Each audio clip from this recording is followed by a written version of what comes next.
Ako'y simple lang naman, di habak na mamasukan para makaraos at pamilya matulungan. Bagamat hirap sa buhay ay kailangan tatagan, sipag at tiyaga, tanging gamit ko sa laban. Ngunit ano pa ba ang punto ng lahat ng to? Kung sa bawat takbang ay merong abusado, yuyurakan, sisiraan, dudurugin ang gusto, hahatakin kanila para umangat sa pwesto. Masyado nang nilamo ng kasamaan, itrato nyo ng tama ang inyong kasamahan. Pagmamahal ang ipalit sa inyong kasakiman, umangat ka ng wasto nang walang nasasagasaan. Hindi ito paawa, okay ito pabida. Sa kabutihan kung pinakita ako pa yung masama, siniraan ka na nga, kukupalin ka pa, at pagtapos ng lahat sila pa yung biktima.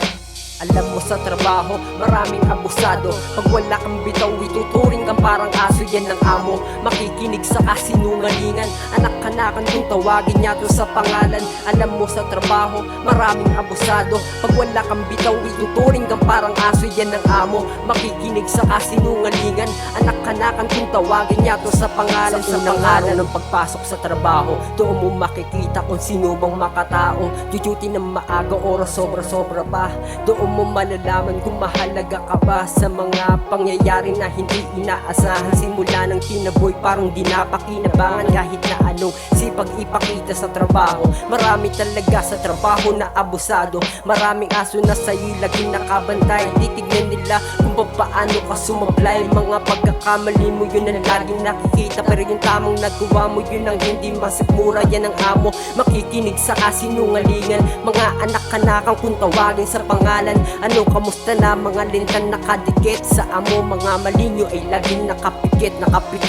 Alam mo sa trabaho, maraming abusado. Pag wala kang bitaw, ituturing kang parang aso, yan ang amo. Makikinig sa kasinungalingan, anak-anakan kung tawagin niya to sa pangalan. Alam mo sa trabaho, maraming abusado. Pag wala kang bitaw, ituturing kang parang aso, yan ang amo. Makikinig sa kasinungalingan, anak-anakan kung tawagin niya to sa pangalan. Sa trabaho, maraming abusado. Pag wala kang bitaw, ituturing kang parang aso, yan ang amo. Makikinig sa kasinungalingan, anak-anakan kung tawagin niya to sa pangalan.